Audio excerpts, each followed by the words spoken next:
Well, joining us now is Temiseva, President and CEO of the United Nations Association in Canada. Aki, thank you so much for being here this morning. Yeah, thank you, Matt. I want to talk about this. Is going to be a significant day at the United Nations. Clearly, we're going to hear from Donald Trump in the next half hour or so, possibly into the 10 o'clock hour Eastern time at least. But already, at least ahead of that, Canada and many other American allies are recognizing the Palestinian state. I want to get your take on that first of all, and what that recognition means ahead of Donald Trump speaking at the United Nations today. Well, first of all, I think Canada's role is a bridge builder, and that's our organization too, the United Nations Association in Canada. Our job is to, make sure that Canadians can live those values, which are very much close to the UN values, and bring them alive in Canada. So my job and our organization's job is, of course, not to kind of say when it is the right time or when it's not the right time for Canada to take positions of this magnitude.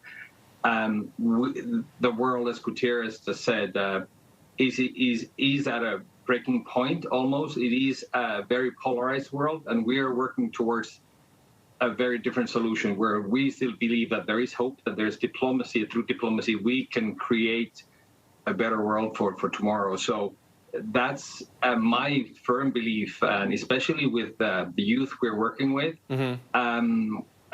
We're seeing, I think, a different world that we're seeing right around the cameras, and even right now in New York, what I'm looking at.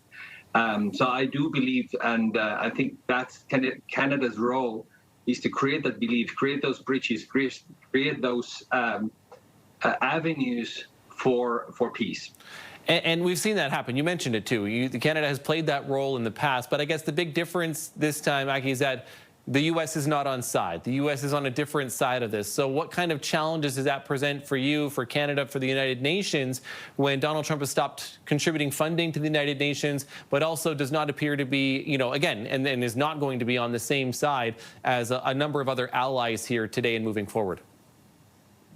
Yeah, it is a very historic development that the ties are not as strong. But as we see, our Prime Minister is working hard on the scene, behind the scenes, as well as the government and all the other officials to make sure that we would bring everybody on the same side.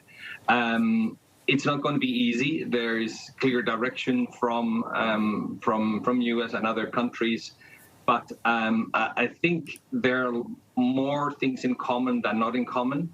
But it is a time where we really need to focus on, again, making sure that we as Canada are an example of those changes. And the only way we can do that is building our own grassroots, building our own provincial, our own federal system so that they support a peaceful development. And remember, we talk about peace, but there are other things that, the UN Charter is about. The UN Charter is all about human rights, inclusion, which again we're being a shining light in Canada. We should not lose sight of that. Yeah. And thirdly, we're also about a healthy planet. And for example, to that effect, we're bringing right now here, and this is also the Climate Week in New York. We're having a session on alliance of generations and sectors, where we have every sector, from corporate to youth to government represented in that room. So that is the way, and only through example we can kind of change the course. There is no way that you can convince somebody with words. Aki, thank you for your time today. Aki Temiseva, President and CEO of the United Nations Association in Canada. We appreciate this. Thank you.